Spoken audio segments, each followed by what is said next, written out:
Hello, my name's Richard Elliott, and once again I'm here with Matthew Head following our previous discussion, dyslexia in the workplace.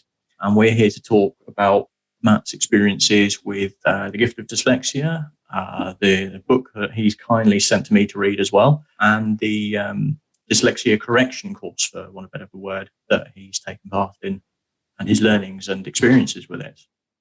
Yeah, thank you. Yes, we're back at doing this again. And so, yes, I sent you the book of gifted dyslexia, didn't I, to give you some homework before we started doing this. Finished uni, thought homework was behind me, but no. Yeah. So I've spent the odd evening over the last couple of weeks reading through the book. It's been interesting. Yes, it's quite a short read, isn't it? It is, yeah. It's a short read, although every so often I sort of started trying to go through the tasks myself, and I can understand why in the book it tells you not to do this by yourself. Yes. It's very difficult to sort of play both parts in your head when you're not speaking out loud as well. Yes. Yeah, don't do the task by yourselves. There's quite a lot of disclaimers that tell you not to do that. The book is by Ronald Davis and his association, the Davis Association. And I did a guest blog post on their website, and the moderator, editor of the website, when she was sort of sending me emails back saying, I like your posts and like your website, Dyslexia Life Hacks, I really recommend you read this book. So, awesome. Okay. I will give that a read. And I actually stuck it on my Audible list because I always listen to audiobooks. And chucked it on the car over the Christmas break, driving back and forth, listening to it, and was like, oh my God. So initially there's the beginning of the book starts off with some quite good sound design in terms of recreating a young boy nervous in the classroom, being put in the corner, told off and not understanding what's going on and praying the lessons going over, and then being called stupid and all that kind of stuff. And it full on does it with sound design as well. And it's like, oh, this is back to a painful memory. So I think I listened to that slowly over 2 or 3 times, like, oh my God, this is really painful. I hope the whole book's not like this. Yeah, it's very very helpful, sort of illustrating to someone like myself who is not dyslexic. Those first few paragraphs really helpful to understand sort of what the world is like and sort of understand dyslexia a little bit more. Yes, it is. And it's like, gets into the emotional side of it. After it's done the preface, you get into the sort of the Davis Ronalds theory. And the more I'm listening to it, I'm like, whoa, this describes how I think. Like, oh my word, this is really weird. Like, I've not read anything, and I've read a few books on dyslexia, and I'm not well versed in all the books on dyslexia. It's something I'm still working through. But quite a lot are not necessarily aimed at me. They're aimed at a teacher of a child with dyslexia or a parent with a child with dyslexia. And this one I'm sort of describing, and it does a really good job. It's got a sentence midway through the book about a horse jumping over a wall and running through a prairie, through a pasture, I think it is actually. And then he breaks it down into how a dyslexic person would read that. And it goes into the disorientation. I think you've read the same sentence, haven't you? Yes. Yeah. I thought that was a really good section of the book, really sort of helpful. And I remember I tried to sort of do it myself. He talks about how the dyslexic individual will sort of read and visualize each word in the passage and then stop, and he refers to confusion and disorientation. And yeah, the sort of trigger words that he describes, yes, as causing this. It's not really something I ever really thought about, but even for myself, I get to those words and go, yeah, actually you can see how this sort of breaks down. Yeah. The idea is a dyslexic person reads in pictures. So all the words have got pictures for, like horse comes as a picture of a horse, brown horse. But then when it hits like there's no picture for the. So the picture sort of loses its kind of focus, I guess. Then wall, so wall comes in, horse over, whatever. I can't remember the exact structure of the sentence, but every time you hit the over and all that kind of stuff, each time you have to try, your brain has to try a little bit harder to keep the picture in. And like wall will come in, and it will be a picture of a wall. And then the horse has to somehow come in, but the horse is it's all kind of lost. And it gets to the point where it goes to say the word through, and that just becomes thought. So now the sentence makes no sense anymore. The horse thought through the pasture. That what? Yeah. And it's how these little words make the thing fall over because they're not pictures. Yeah, I mean, I almost sort of visualized it as, sort of an old TV that you tune in. Yeah. And first couple of trigger words is the picture goes a bit static. And then by the last one, where through becomes throw or thought or whatever, it's you Throw, almost, I think is, yeah. When you're adjusting the picture, you've changed to a different channel. Yes, yeah. Yeah, and it comes in and goes out. Each trigger word is a static. And then as you tune it, you've got the wrong word, and it's actually a different channel you're watching, and it now makes no sense. Yes, and that's exactly it. And the idea is by the time you got to the end of that sentence, and I totally feel this, you go, well, reading was painful. Thank God I don't have to read that again. Or you read it again and it still makes no sense because you read the same words. What you think you are meant to be reading. And it's like, well, this is super painful and I don't want to do this again. So you shut the book and are done for the day and go do something else that's far more interesting. I remember reading that sentence and like, that is totally it. And it's one of the reasons that I sent a copy of the book to my girlfriend and my mum for them to read it. And because just the beginning section of the book sums up so much stuff in such a well, concise way that it's like, wow. And that's it. The whole idea that this disorientation happens and it's the threshold for it. So each time you hit one of these trigger words, you hit a little bit of confusion. And then the next one's a bit more, the next one's a bit more, the next one's a bit more until full disorientation happens. And then the sentence is lost and the reading's a painful experience. I've done my word count for the day. I will put the book down and do something else. Or the classic one of, we had that thing called Books and Beyond when we were at school, and I used to lie about how many pages I'd read each week for that fundraising charity thing we had to do with how many pages could you read in a week. It was always, oh yeah, what's a reasonable number? That looks right. They never questioned it. I don't even know what the book was I read for it. I just remember lying about how much I'd read. What did the person ahead of me say? Well, they're a really strong reader. Let's go a little bit below that. Yeah, whatever Richard Martin and T said, I will do 100 less. So that sort of really got me. The idea is dyslexia is all about being a picture thinker versus more of a narrative thinker. It's sort of interesting. His theories are that dyslexia is almost it's a learned condition. Yeah. And it's a learned condition because of something that someone who has the dyslexic symptoms, their brain is able to do. And it's the way their brain works differently to, he maybe calls them neurotypicals or whatever. The way their brain sort of processes things differently to perhaps other people. But the education system is built to teach people who see and hear words in their mind rather than pictures. And it's a condition that develops from that. Yeah. So you think when you're reading as a neurotypical person, from what I understand, there is kind of the narrative going on in your head of whatever you're reading. As a visual thinker, as we've just discussed about thinking in pictures. But the example it uses in the book is a cat. A dyslexic child, even though they can't move their head, can make the mental leap that the elbow they can see hanging over their cot is related to their mother because they move their mind's eye around to fill in the pictures, where a neurotypical person doesn't do that. As a toddler, they wander in this room and there's a cat curled up in the corner. They bought the boy a kitten, I think, in this case. And he sees the kitten, basically does the Matrix-style 3D look round it, can uncoil this curled up kitten in his brain and knows it's a kitten, where like a neurotypical person doesn't necessarily do that. They have to go explore and realize it. That's fine until you hit a classroom and they write the letters CAT on the blackboard, whiteboard, depending on when you went to school. Yes. I'm like blackboard, but I'm aging myself terribly. So they see them letters. The brain does the same thing. It disorientates, it spins it around, 3D all the way around, upside down. You imagine putting letters upside down, and there's a page in the book that shows the multiple different ways the letters are spun inside out and backwards.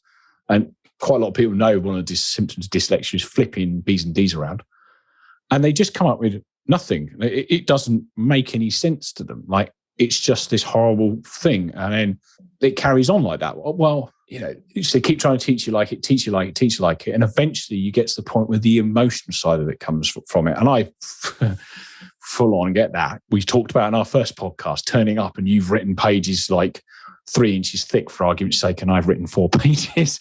So you get the emotional side because you start thinking, well, hang on, I just can't do this.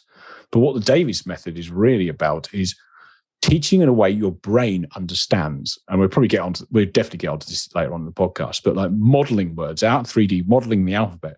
So then you end up with the right pictures. So as you see the word cats, you've got the picture, and a picture of the cat comes up. So you've got the meaning as well as that, rather than learning it phonetically. Yeah. I mean, he talks about sort of bringing a sort of way of thinking that deals exceptionally well with physical objects and perceiving the world through objects, trying to deal with a world that communicates through symbols. Yes. That only make sense in a particular order, in a particular orientation, in a particular combination. Yes. And when they sort of get mixed up, you view a cat from any angle and it's a cat from any angle, but you view a letter from different angles and it could potentially be, it's either meaningless or it's a different letter in some cases. It's a B to a D or a P into a Q. Or an I to an exclamation mark. Yes, yeah. Because he talks about punctuation in the book as well. And it's also the relentless pace of it. I can't remember what the numbers are, but say a narrative thinker thinks in like 6 thoughts a minute. A picture thinker could do 25. And we all know picture's 1,000 words. So the brain is clicking through faster. So when it goes down the wrong alley, it's a lot faster down there than if you were going through it narratively. Let's see what your imagination's like, actually. So there's a part in the book because it does this test in terms of, have you got this perceptual ability? And it's like, imagine a cake on your hand, and a dyslexic person is able to, without physically moving in space with their eyes closed, is able to view the cake from any angle and describe it perfectly. Like I remember doing a chocolate orange cake with the frosting in the middle, all that kind of stuff. And one of the reasons dyslexic people are good at talking is because I see the picture and I'm now telling you it. Now, you said you had a go at trying to do some of the exercises. How did you find that kind of imagination thing? If I put something on the desk in front of you, would you be able to necessarily look around it? I think I'd probably struggle unless I was quite familiar. I mean, when I was doing it, it was reading the exercise and playing both parts, which at some point I was just like, no, I'm just going to read this to learn the technique. I'm just trying to do it at the same time. It tells you not to do that. Yeah, exactly. There were a few parts of the book where I was sort of trying to put myself in the position of the person being talked to, just to, right, okay, this is what you were being told to do. Yes. And then after so many steps, it was like, no, I can't keep track of this at the same time. And yes. So I think that's probably, do you know what? It reminds me, and you may want me to cut this. You phoned me once and your 405 had gone flat and you didn't know how to jumpstart it when you were at uni. And I remember telling you vividly in pictures how to jumpstart it. And you're just like, I need to do what and what. And in the end, I had to tell you using parallel and series circuit theory and the diagrams off the page from like science. And you're like, oh, I get it now. So I think maybe that might be a good example of, actually, once I told you the textbook theory, you got the diagram, the parallel circuit diagram of it, you got it. But me trying to tell you with like, put this here and do this in like the picture, and I worked as a mechanic at the time. So I was sort of stood by Richard's car in my brain, visualizing doing it, and just couldn't work out what I was telling you. And so I went back, remember electronics from school, and it's this theory. And you're like, right, that makes sense now. So maybe that's an example of how the two of us think really differently. Maybe that's the kind of the imagination ability that I have versus the sort of... let's say it's that rather than my complete uselessness with cars. Might be that. It may be. I've managed to change tyres by myself, so I don't know why that comes to me. As we were sort of saying with the thinking in pictures, and it is the school system does cater to sort of 75% of the people. And if you're outside of that, then you are being taught in a way that doesn't suit your brain. And that's kind of the idea behind it. You actually end up learning the dyslexia thing.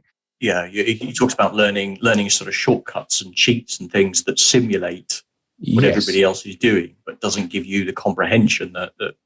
So I think the best analogy is if school teaches you how to use a PC, but you're actually a Mac. So if you try using Mac OS like you use Windows, it doesn't really happen, does it? No, the keys are in the wrong place. And his method is effectively teaching you how to use Mac OS. What you end up doing is developing what they call old solutions, which is one of the prime examples is singing the alphabet song to work out where a letter is in the alphabet. That's right. Yeah, he does talk about that quite a lot in the book and the course. Doesn't everybody do that? Apparently not. It's that sequence, and it's not learnt properly. So what you end up doing is learning, thinking you've learnt it, but what you've learned is this old solution that allows you to get round the fact that you haven't internalized it, the alphabet. Sing the song. Well, I've got the song. I've always got the alphabet song, which is kind of a little bit limiting to a point. And I never realized it. Just listening to the book, because I always do that. I always have to hum the alphabet song. I might not have to start from it. I've remembered it in chunks, but there are about 3 chunks, if that makes sense. Particularly when like picking up guitar recently, where I'm learning the musical alphabet for music theory. I have to go back to A, B, C. Well, this is not very good for writing songs, is it? Not being able to skip them very well. I have to sing them through. I don't know about yourself. Do you ever have to sing the alphabet song as a 30-something? Occasionally, maybe. but yeah, I was hoping not to have to admit that. But yeah, I think mnemonics are a tool that the alphabet song, I guess, is sort of a fairly sort of basic one. But mnemonics are a tool that I think a lot of people use. Yes, I know you got the sort of rainbow that people will use. The rainbow to help remember the rainbow. Oh yes. And I think mnemonics are it's a good tool for getting you there. But I think the theory is, and it's right. Until I did the program, I would sing the alphabet song to work out what letters are in the alphabet until I was 37, nearly 37. Yeah. And at some point, mnemonics go away, and you have to. Yeah, I mean they're a crutch to help. So if you can learn it without, I mean, I'll sort of run through letters in my head and hear the alphabet song sometimes. Yeah, and I think we all do a little bit. Like even now, done the alphabet in the program, and sometimes I can still NMNOP because that just I could always sing that forever. But yeah, it's kind of having them what they call old solutions, and as you go through the program, they disappear because you just don't need them anymore. They'll creep in occasionally, but you really don't need them anymore. So you get rid of the old solutions, and there are various different ones, but the classic one, it focused on the alphabet song. But listening to the book and got to the point where it starts going over where you are or where you were reading with the how to do the method. And it obviously says, you can't teach yourself this because, as much as you've learned to be an autodidact, being dyslexic, it's tricky to, I can teach yourself this. I teach myself everything. Control. Sort of reading it, this definitely needs somebody writing and showing this to you and guiding you through the process. At that point, I had a fire under my feet. It's like, oh my God, I've got to do this program. I can't believe there is a way of, it just, to me, by that point, it felt like something I was fixed with. Like, I'm at this point, this is my comprehension English language. For anybody who's not listened to the first episode, my writing and spelling abilities, particularly where mine manifests itself the most. And it's like, well, this is where I am. This is what it is. I can work around it. I've got this. I can use your software. I can do all these things. And I'm doing quite well anyway. And then all of a sudden, you're like, I literally that morning, I was listening to it on Audible downstairs and was like on my phone emailing the local Davis facilitator, who's the lady called Tessa. And by that evening, we're having a Zoom call. And she's talking through and she does the brief prelims. She's like, well, yeah, you have the imagination and the perceptual ability to be able to do this program. And that was quite emotional, I must admit. I can't think of a good analogy, but yeah, I remember driving somewhere afterwards and being quite upset about it, really, because it's like, hang on, I just thought this was the way things are, and now you're telling me it doesn't have to be. Yeah, that was I was quite emotional that evening, really. Then we fast forward, we're on the course. So you've completed the course now, or Yes. So completed the course. You have to do this thing called symbol mastery, and it's 250 trigger words, as we already spoke about, that I have to master. But I'm on my way. I'm 50 words into that, so I'm on my way. But I finished the formal part of the course. The course is a week long, sort of 7-hour days, hour lunch, and you do it. It started off first thing with getting orientated, because I don't think we've touched on the mind's eye bit yet, have we? No. I was just going to sort of say about I think we've mentioned trigger words and what they do, but I don't know. We've not really discussed on almost what they are and why they're trigger words. Yeah. So the idea is that you've got your mind's eye. It's kind of the sort of the imagination eye, I guess. When you hear me talk about disorientation, it's the mind's eye moving around to do stuff. So when it's trying to work out, as we did the example with the cat earlier, the mind's eye can spin round the central point of the cat and see it from every angle to work out it's a cat. But you have no control over it.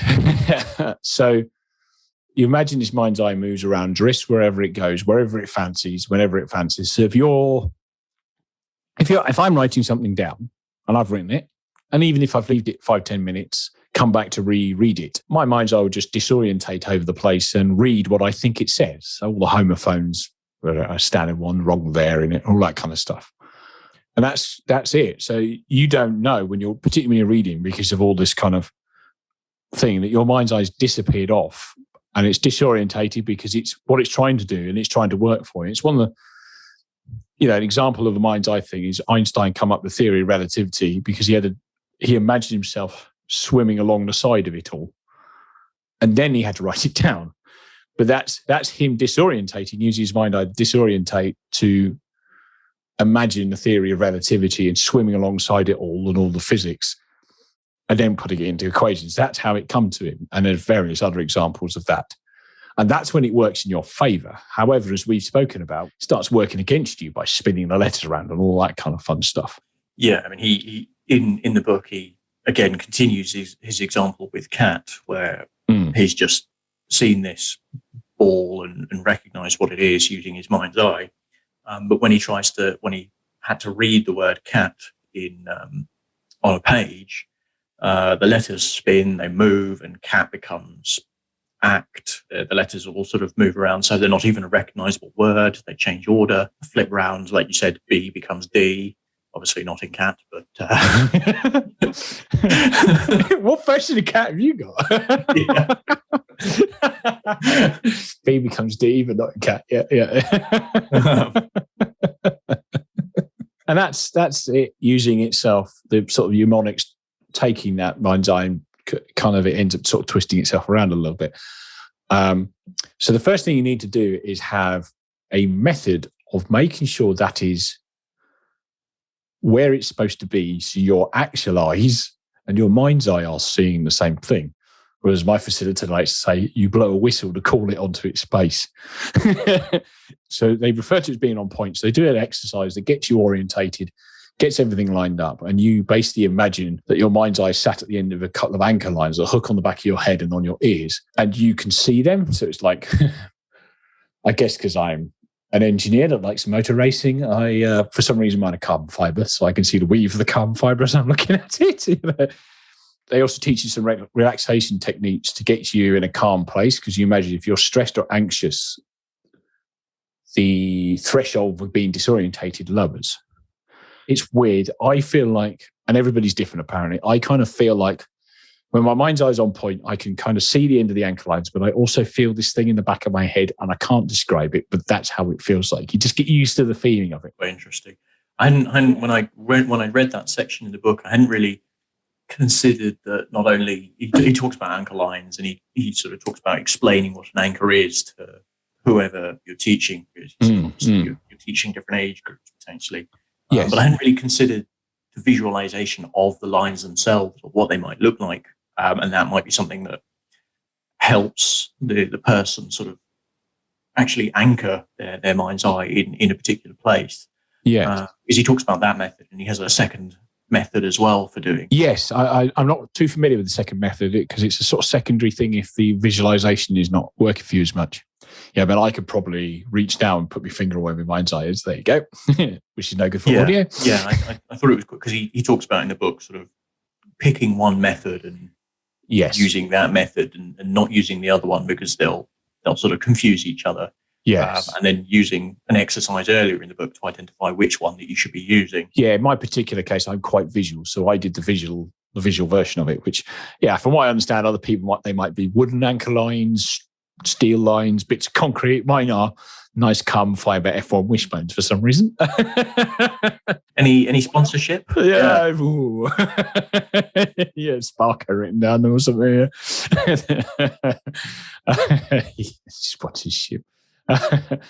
You get the mind's eye where it is. So it's now called back on its point. You know that when it's on that point, what your eyes and your mind's eye are doing are the same thing.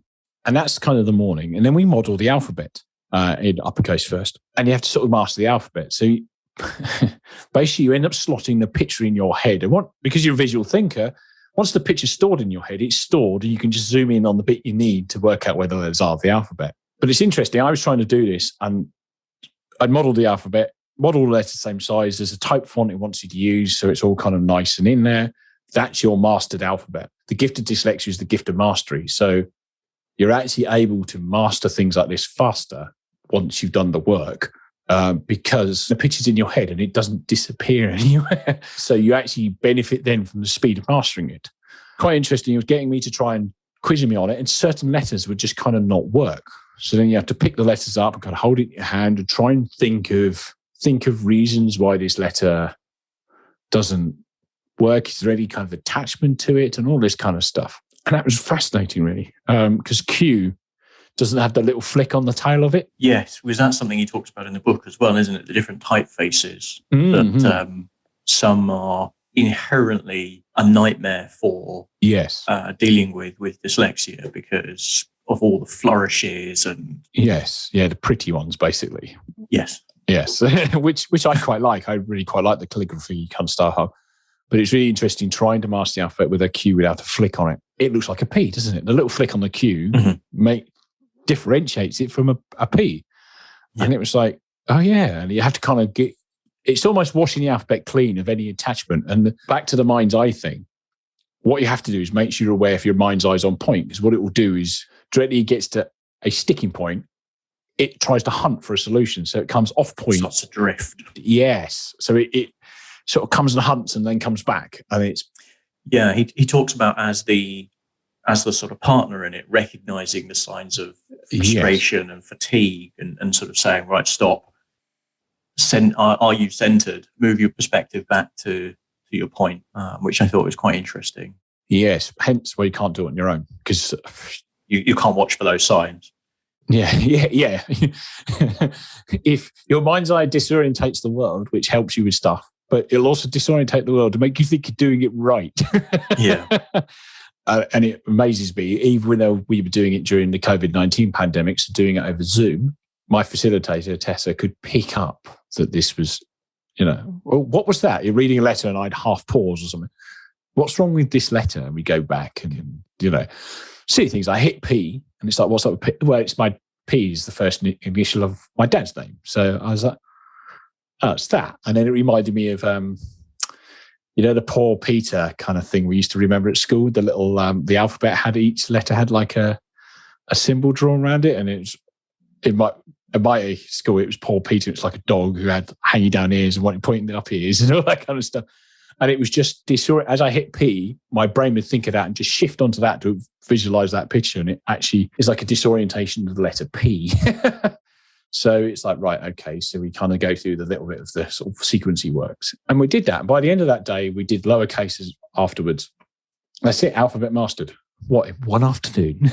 Hang on. Whoa. Come back here. What? And that's it, yeah. I've not had to look at the alphabet again. One thing I had noticed, now I don't really suffer too much of flipping B's and D's, or so I thought. But directly I'd done the alphabet mastery, I was looking at a post in my living room. Well, them letters seem a bit nicer.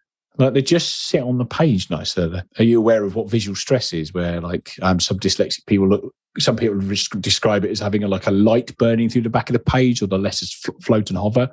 Now, I've never noticed that so much, but I noticed after I'd done Alphabet Mastery, I'm looking at this poster like, well, them symbols are a lot comfier. To the point where I've turned the Open Dyslexic font off on my Kindle and just read on standard Kindle font now, because I don't need it. Because Open Dyslexic font is way in such a way that all the letters look different to stop you disorientating the letters. Well, I'm not doing that anymore, so I don't need the tool. But it is a great tool, and it's got me loads of novels read by reading rather than listening. But I've turned it off now because I could just use the normal font. Yeah, it's amazing that something that I guess it's not necessarily going to be overcome by everybody in one session, like you found, but something that has potentially caused a problem for so long, corrected so easily, or adjusted for so easily, if you know how to do it. It's amazing. Like it surprises me. Like once you get into the words, like the hard bit is modeling the words. Mastering the word is easy. It's a relaxation thing, then a sequence. Mastering is a minute and a half tops. It's getting the model done take half hour, 40 minutes. Yeah, I can't get over the mastery thing. It's insane. It's just like, what? So what else do I need to do with this now? Do I need to come back tomorrow and master it again to make sure? Because I had to sleep on it. My brain's thought about it. No. You got the picture in your head of the alphabet. Away you go. Oh. Yeah. Cool. Okay. Andy. I was getting wild. Like, can I master the keys on the piano, writing all the notes underneath them or something? But I haven't got that far yet. I haven't gone completely crazy yet. Just model the world. And then, as you said, like the grammar and punctuation was another thing that trips it up. So we did that. I modeled all the punctuation symbols out. I'll be honest. I was getting to this, and I was thinking, right, I'm going to have to get Matt to teach me punctuation because mine's terrible sometimes. If Matt's now mastered this, right. But the best thing I found about that was that Trent had done it. Not only did I not know that the 3 dots is called ellipsis, which is a great word. Yeah. And then when you see symbols, go on, you should know that from Casino Royale. Should I? Is that in that movie? I'm sure it's Casino Royale.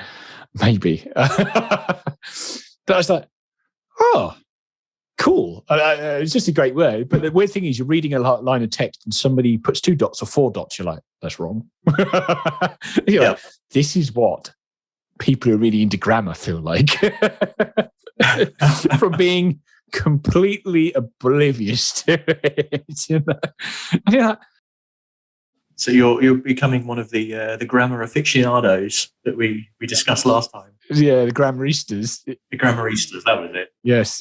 But it's really interesting because I've described it as talking to someone this morning. It's like the editor has now come in to work after a long time on vacation, like most of my life. I don't know how many millions of text messages you got from me over the years. So my phone, being as clever as it is, will obviously always put THERE in for there, no matter what context of there I'm using. But of course, I've modeled THEIR version of there, the possessive version, during the course. So now I put the regular there in, and as I'm reading the message before I send it, the editor's like, that's the wrong word. Hey, where did you come from? What are you doing here? Yes, it is the wrong word. I'll delete that, put the right one in. And the same with silly things like mastering comma. So the contractions become a bit more obvious. So they are, where before it's kind of like, yeah, there is that version of it. But I think anything I wrote always used one version of there until recently. So it's quite funny. The editor is now turned up. Yeah, we did grammar the next morning, and then we started getting into, there's a few other stuff they do. We're just checking things through and some of the sounds and stuff. And I guess the sort of poster child of it, I guess, would be the symbol mastery. And the symbol mastery is, as we've talked about already, the trigger words. As we described in that sentence earlier, every time you hit the, and, on, whatever, then words act as a trigger because there's no picture for them.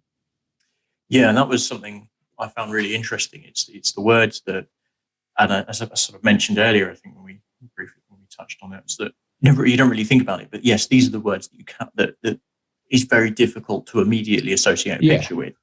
As you were talking about your paragraph earlier that Davis discusses. Yes. And he talks about a brown horse or a horse, and you immediately see brown horse, and you can see the pasture, you can see the wall, but it's the and on and over and that suddenly.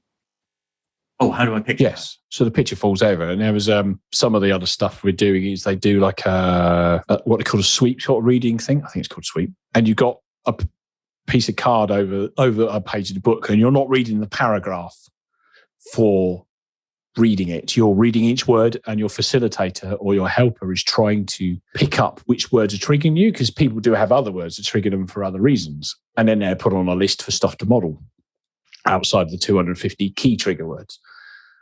And I remember reading one, and it was a guy talking about, I've been talked at many conferences, student unions, all this kind of stuff. And we stopped at we do picture punctuation, which is read the sentence at punctuation, tell your facilitator what the picture is. Got there, and it's like, so what picture are you seeing in your head? Well, I've got this guy, the paragraph written by Arnold Schwarzenegger. So I've got Arnie stood by a lectern reading out.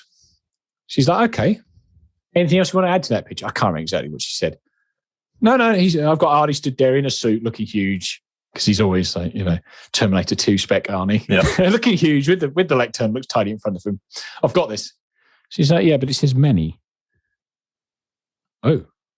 So he's not just at one location, because many being a trigger word, I just omitted it from the picture. Once I'd modeled the word many, now if I read that sentence, or how I'm recalling it to you, and the fact I can remember the sentence says something.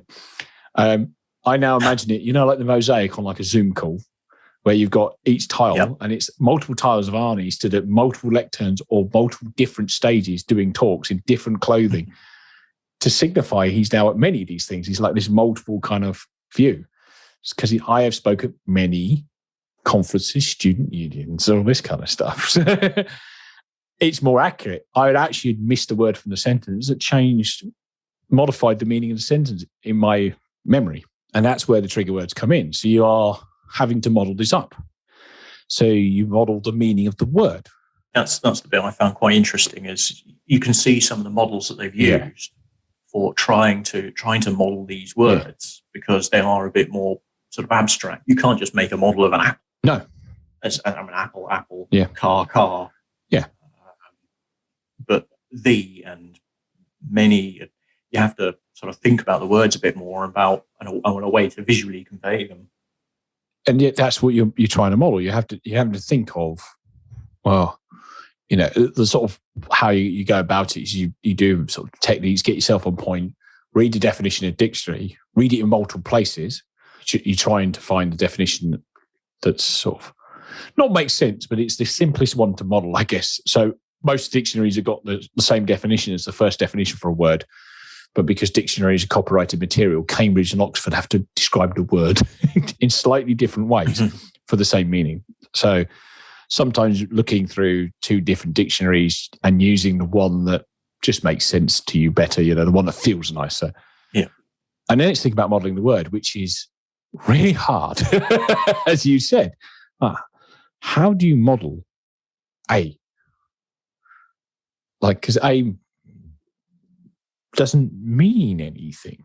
Well, it does. It's a single thing, but it can be anything. It's just a thing. So I did a bunch of bananas with one banana on its own. A banana. It's a single thing. Yeah, I guess the challenge is sort of modeling it in such a way that in your mind you don't confuse it maybe with something else as well. I had this the other week. I modeled less. And my helper, Rebecca, she was like, tell me, this less model you've done, how is it different to fewer? Oh, how is it different to fewer? Okay. And it isn't.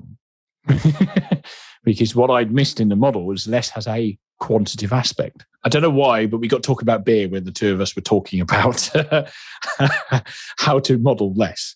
If I have a pint of beer and I drink some of it, there is now less beer in that glass.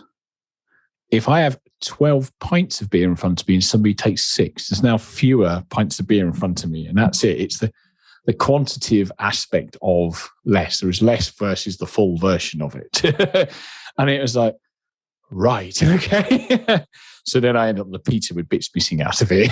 But yeah, it's really interesting thinking that the nuances, and it is all these words have got little things, and we're all guilty of it, of using less and fewer interchangeably, even though they technically are. Yeah, I was going to say, I mean, until it sort of come up in just now talking about it, I'd never really just thought about the difference between trying to describe the difference between fewer and less, because a lot of the time they're just used interchangeably, and it's sort of a case of, well, I've used that one in a sentence a couple of sentences ago, so I'm going to use a different one now.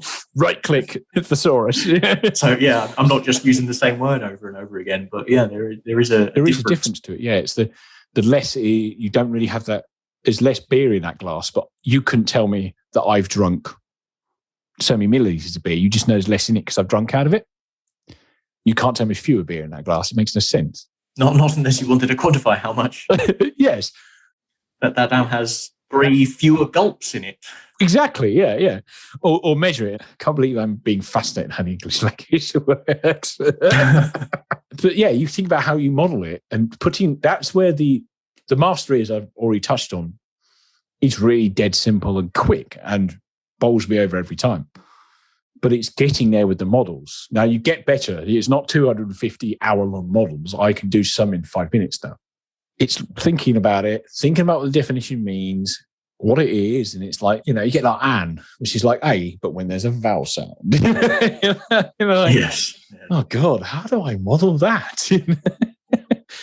So you spend quite a bit of time sort of going through it, and that's why you always need a helper, because they will pick up things that you're not, like with the less and fewer example we just spoke about. But as these pitches get improved, I've got 50 words in my repertoire that are no longer trigger words. That means that when I read them words, I just carry on with them, which means my threshold for confusion is going higher. It's like instead of being able to pull a 100-kilo deadlift, which means that when I pick up a 50-kilo box, it's not a problem. If I could pull a 150-kilo deadlift now, picking up a 100-kilo box is less of a problem and doesn't blow my back, if that makes sense. Fit weight lifting analogy in here somewhere. Now we're talking about Arnie. Yeah, true. So it's really impressive. And it's people are sending me stuff, and I'm seeing little things that they've sent wrong if they drop the wrong word in. And actually, I have to pause and go, what are they actually meaning here? Well, before I'd have just disorientated and read the sentence. There's a brilliant ad campaign going on for something I saw recently, and it's to do with neurodiversity. It reads, if you can read this, you're dyslexic. Okay, that's weird. And then I looked at it the second time round. It's like the words are jumbled. So I still retain the ability to do it. Let's not get this wrong. It doesn't take it away, because the disorientation is creative, as we spoke about in an engineering environment, that kind of stuff. In the book, he talks about how you're not getting rid of disorientation because it's a really useful tool when it's used appropriately. Yes. You're just learning how to consciously switch it on and switch it off again. Yeah, exactly. And that's all about positioning the mind's eye. Yes. You have no control of it, no understanding of it, and not knowing it's happening. So particularly as we've been talking about words, it disorientates, you don't know, but you can consciously use a whistle, call it back on point, and then you start seeing all the stuff you put wrong, or the wrong word use, or the wrong sentence structure. Because here you started modeling some of the other words, like not just trigger words, but meanings. So consequence. We started doing like English language words, like preposition and pronoun and all that kind of stuff to kind of get their meanings in, because if you got their meanings in, it becomes easier to work sentences out and get a feel for what's right, particularly if you are writing a thing down. And I should sort of preface this a little bit with, when dealing with a facilitator, they ask you what your goals are of the course. My course is tailored towards my specific goals. And if you're going on this course, you will have different goals that might tailor it slightly differently to you. And the book, as you say, is quite helpful in terms of if you've got a very good helper helping you out with the sort of basic symbol mastery stuff. I do think having a facilitator is important, because they've seen it, they're used to it, and they understand it. They train a helper out. So it's my girlfriend, Rebecca, who is going to be on the next episode to hear her thoughts of being a helper in this program and how she's found dyslexia and been trained up to sort of read me doing things. Yeah, and that's he talks about in the book, particularly when you're doing the course with somebody who's younger. It's just making sure there's sort of buy-in. Yes.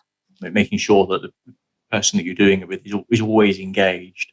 When I think he talks about sort of if the person you're doing it with, it doesn't seem to click, it might be just they're not buying into the process, rather than you need to make sure they're engaged, because it's not that they can't do it. It's just that they need the encouragement. And I think it seems to be particularly people who are perhaps younger. Yeah, because it recommends not doing it until I think it's 8 or 9 years old is when it recommends starting doing it. Yes, yeah. Because up until that point, the ability to disorientate hasn't become an issue, because you're not encountering the schooling. Yes.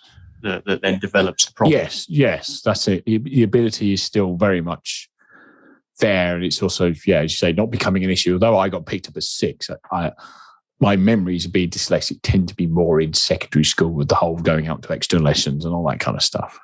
So I think, it says 9. I think it seems like a good point. They're old enough to be engaged, but young enough that the emotional side of it hasn't been developed yet, if that makes sense.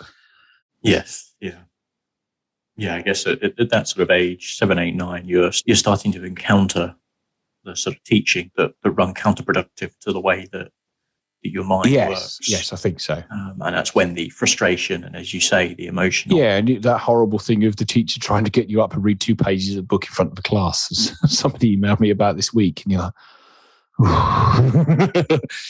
I will sit in this corner out of their eyesight, and if they ask if somebody hasn't been done yet, I pretend that I've done it. Please, I need to go to the loo, miss. Yeah, please don't ask me. Please don't ask me. Do you know one thing that blew my mind with it? And I don't know if it mentions it in the book, but the sound part of it. Yes, it does kind of touch that way. If you can sort of move your mind's eye and you're hearing from almost another location. Yeah. And I must have missed that when listening to the book. But one of the things to do is, so it does balance, remind me to come back to that, but it does hearing.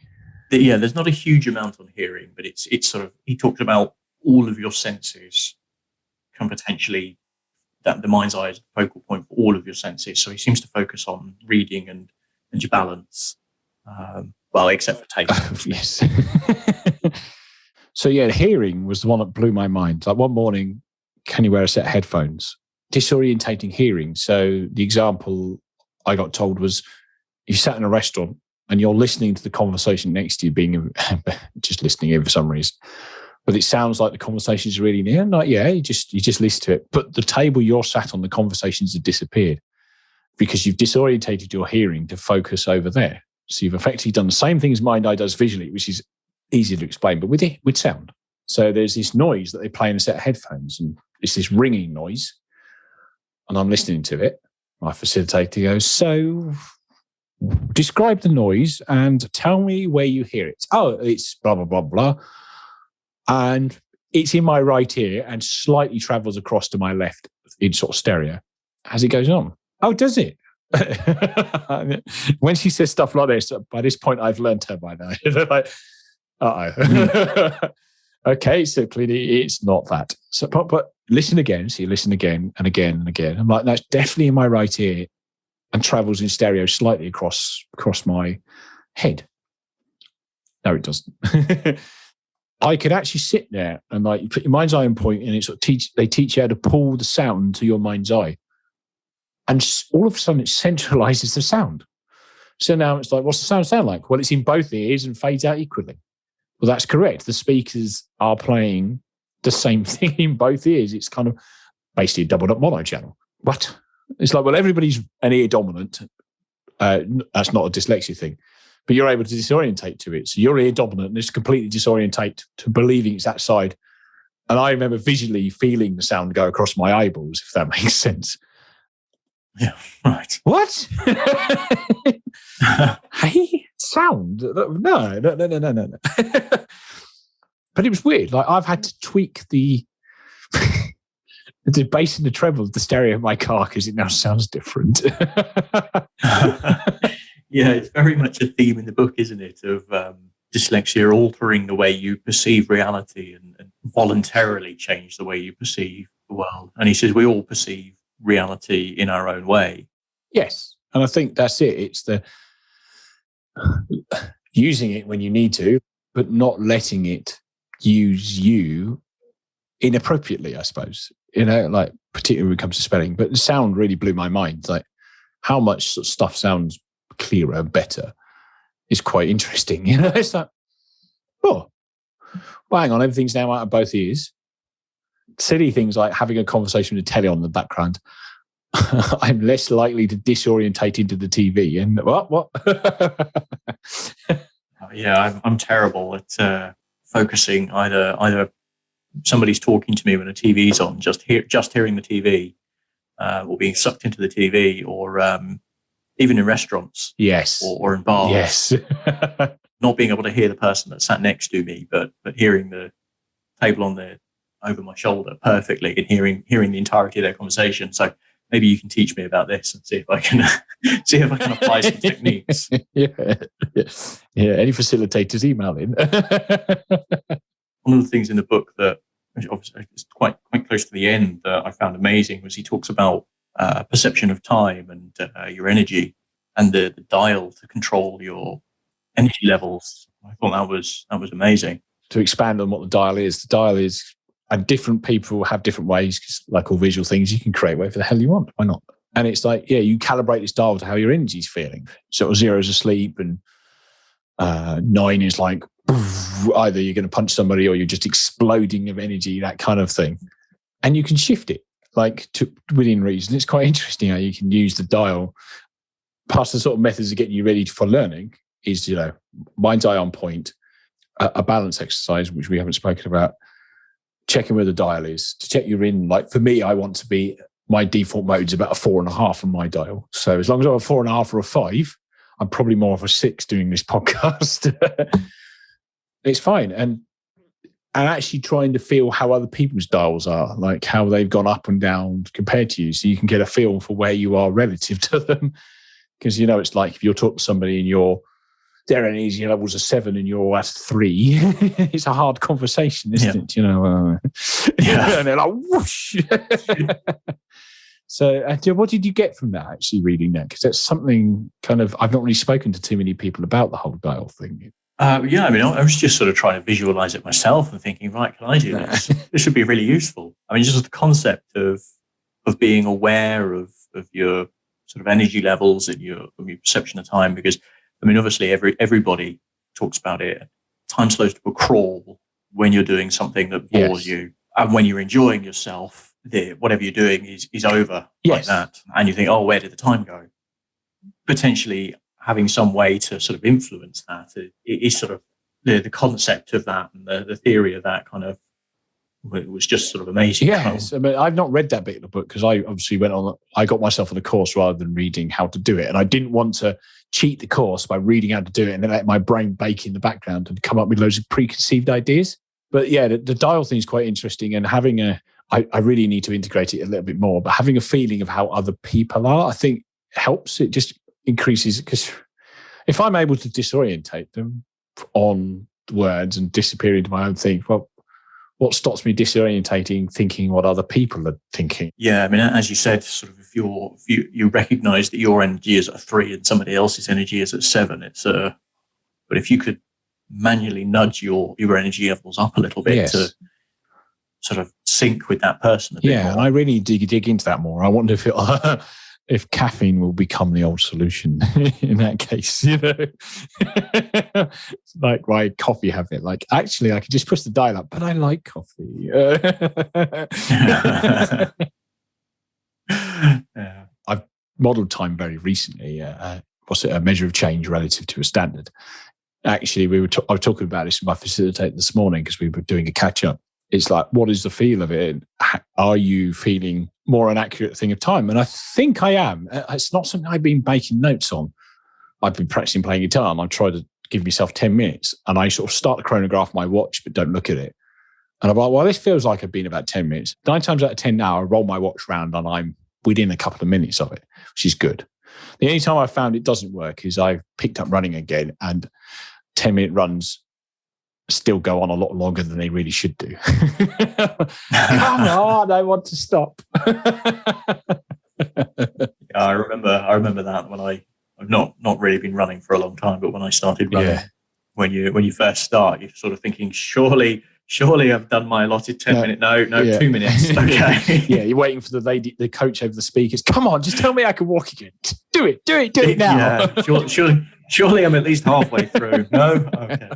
Yeah, it's interesting, the concept of time and just how I mean, I always remember younger, and I can't remember who this person is, but they always said I had no sense of panic. And I was attributed to it, maybe slightly big-headedly. There's no point in panicking, because if you panic, it still doesn't get done. But I do wonder whether it's just having no concept of time. Yeah, maybe you're completely unaware of how close the deadline now is. No, so just keep battering on as I was, because that's all I can do. But it is interesting.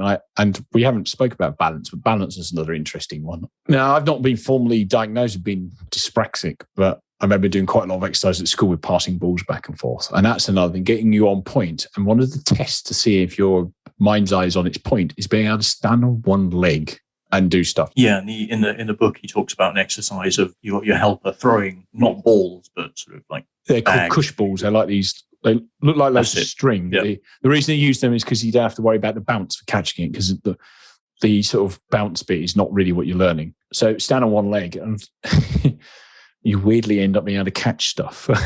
I'm like, huh? But we were doing something. Actually, it's when we were doing the grammar stuff, I think. So we're testing this all through.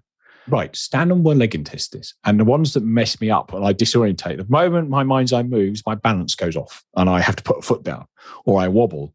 And it's a way of her telling over Zoom that one of these words was still slightly triggering me. And it's like, well, that's fascinating, isn't it? And you just do a calibration procedure every morning on one leg. And I always do my left leg because my left ankle's rubbish. And it's weird. Balance seems to be better. I need to try a few things that do test my balance a bit more. Now we're allowed to do stuff. Yeah, it's because it's something he talks about throughout the entire book. So he says when he was younger and he'd have a moment of disorientation. I mean, in his example with a cat, he says you've got this moment of disorientation as he walks into the room, but because he instantly recognizes it, the moment passes and nobody really notices. But in class, reading a word, you end up disorientated, and it can lead to sort of motion sickness. Yes. Yeah, I've never experienced that, but I understand from other people they get the kind of makes them feel ill because it's just going, the whole thing sort of, the world is wobbling as it's trying desperately hard to find a solution and basically does not compute by the end of it is effectively more feeling sick because they're going to ask me what this word is in a minute.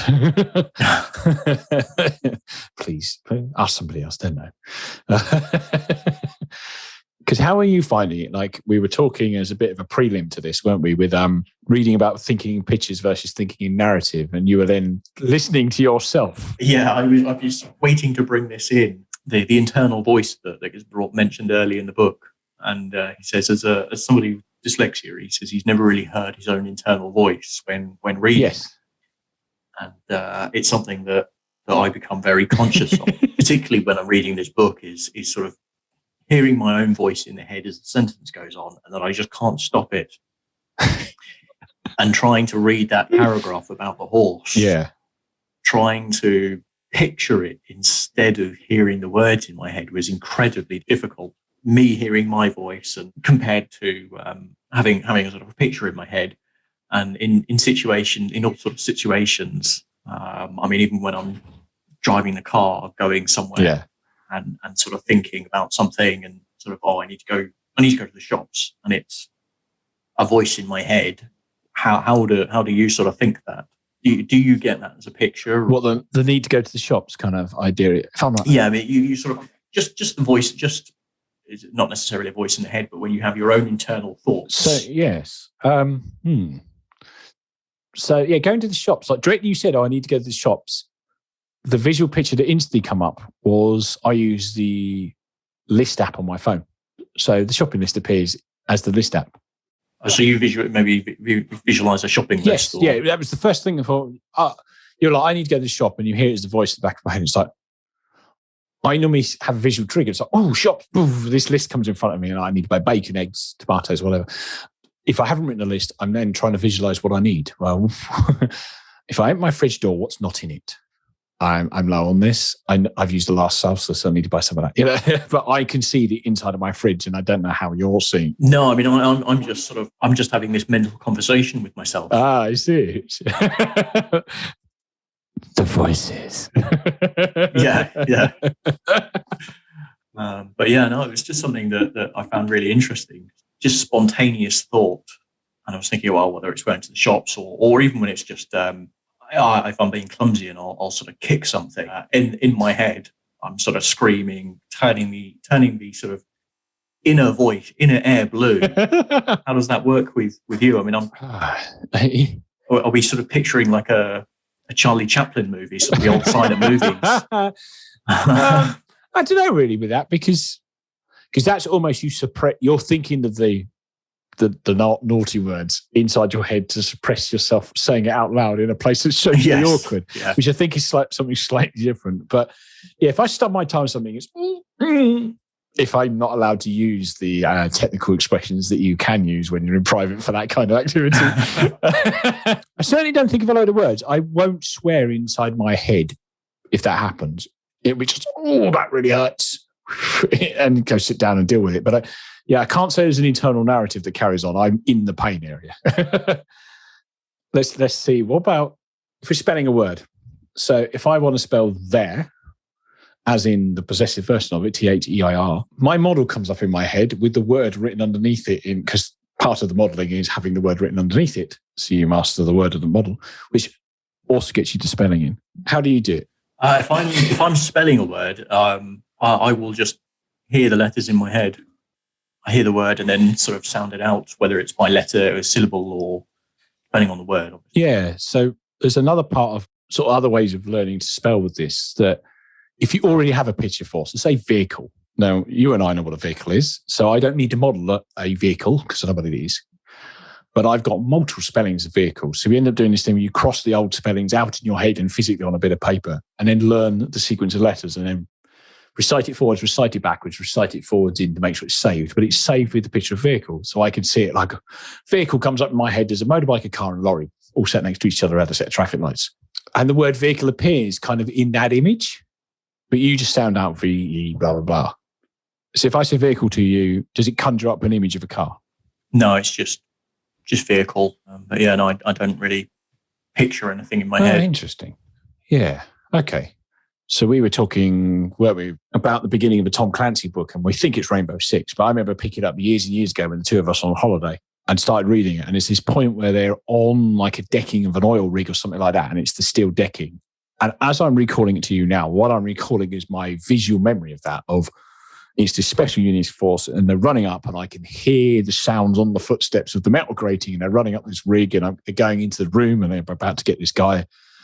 But I remember you saying, as we spoke before, that's not how you see it. You're just hearing the words come into your head. Yeah, sort of. As you, it's funny though, actually, because as you were describing it, I was sort of thinking about metal decking and sort of the grid pattern that you'd expect to see on a rig. And as you say, the footsteps, I hear the footsteps. But when I'm reading something and I'm conscious that I'm reading it all the time, I suddenly become conscious of the words, and I don't know whether it's triggering this book particularly recently. Messing with your brain. Yeah. I'm not really aware necessarily of. It's difficult to do it without really thinking about it. I might form an image, but as soon as I think I've probably become aware of it, then I'm just sort of aware of the words instead in my head. And that's predominantly what I'm reading and hearing, I think. Mm-hmm. Yeah. I think, I must admit, when I read stuff, it's like a constant movie. It's interesting. Yeah, it's interesting because when I read, I'm very conscious of the words. But when I think back on, I was talking about Clancy again, there's a scene in one of his books, Without Remorse. The main character is in his home and he's making a silencer for his pistol. Yes. And I've read the book a few times, so I'm quite familiar with the book, but I'm visualizing that scene rather than the words. Yes. So I don't know whether it's when I'm reading something at the time, I'm conscious. I feel like I'm conscious of the words, but afterwards, maybe because I've read it quite a few times, I've got a picture at that point, but I don't feel necessarily like I've got a picture that is being built per word. It's almost like he talks about we mentioned it earlier, the punctuation to picture. Yes. It's a sort of read a sentence, and afterwards I can conjure an image. Whereas I think it sounds like sort of the way we've talked about it is that an image builds as you read the words. Yeah, I think that's a better description, actually, is that we probably both end up with an image eventually because, pick a famous character that's in a novel that's now in a movie. That's somebody will say that's not how they imagined it. And I imagine that's just not all the dyslexic people. So I think you are right. But it's almost like to build that image or to have that image afterwards, I have to sort of almost sit and think about the image. Whereas it sounds as though it's something that's just done subconsciously. Yeah, you're reading it word for word, I imagine. And the words come in your head. Then the bit of grammar kicks in that tells you to stop and create a picture. Or let's put it this way. A full stop tells you to create a picture and frame it. A comma tells you to create a picture, but you need to add something next. I think when I'm reading something, particularly if we're reading fiction, I'm reading it and going along, visualizing stuff. And it's something I struggle to when I've read books that have already been movies, because I'm actually playing the movie to fit the narrative. Oh, yeah. So when I read Hunt for Red October, it's Alec Baldwin all the way with Sean Connery. Yeah. And that picture punctuation exercise stops. What's your picture doing? Is it correct? As we discussed earlier with the Arnold Schwarzenegger paragraph. But it sounds like what you're hearing is was blah, blah, blah. And then you hit that, and that's the trigger for you to go, what's it telling me? This, where I'm actually doing dynamically with the sentence. Yes. Yeah. It's as though I absorb the words, but then have to go back and consciously build that image. Yes. And that's, I think, where the disorientation happens, isn't it? Where we're dynamically building the sentence and I hit a word, I don't have a picture, so it falls out. This is fun, actually, trying to sort of understand who each other thinks. Yeah, my mate, in the back of my head now, I'm just sort of flipping through all these different books I've read and conjuring up scenes from them. It's quite interesting. So I've got a series of Star Wars novels going in the back of my head now. I've changed authors to Michael A. Stackpole. Oh, you mentioned Star Wars, and I'm like, no, and now every listener's going to have that. No, mine's a series of X-Wing. Right. So I'm sort of visually imagining a dogfight, which is wonderful. Great. You know what's going to happen now? All the listeners are going to be like, can I hear everything in my head, or am I imagining pictures? What's going on? But it is like, just to sort of circle back to the book, but it is called The Gift of Dyslexia, and actually the method is teaching you the correct way of learning language and these other skills that suits your brain, but still retaining all the other gifts of it. I'm really impressed with it, really. It sort of liberated quite a lot of things for me. I'm really, really surprised at the results. And how quickly literally, I started a new job a week or so after the course and banging emails and stuff. I'm like, wow, this works. This is really impressive. And I'm sort of itching to finish the whole symbol mastery thing off to really see once I've got it completely down. Because I can only imagine that it must be very liberating to have, because as you say, you've gone 36, 37 years, but up to this point, you've been told that dyslexia is a handicap for you. But there's actually this side of it that can be a huge benefit if only you can, as you say, gain the gift of mastery. Yeah, there's a huge upside to it, and sometimes there's a few little downsides. But actually, if it's just a case with particularly the stuff this focus on, actually all you need to be taught is how to operate a Mac rather than trying to make PC work on a Mac, then awesome. Like they reckon once you've done the symbol mastery, your dyslexia correction is complete, which effectively means that nobody's going to be, well, they say you're no longer dyslexic, because dyslexic's a title you're given once you get into the school system. But actually you've just got a perceptual ability that is different from somebody who's neurotypical. And that brings lots of positive things to the world. Because during this podcast, haven't we? We've mentioned quite a few people who aren't neurotypical who've come up with quite a lot of things. So, I mean, that's, I think we said earlier, it's the whole thing of Davis's theory is that dyslexia is really the sort of learned symptoms almost that you develop after trying to sort of learn symbols in the wrong way almost. And there's one thing to it, and I sort of understand that this is quite hard to implement in a big classroom, but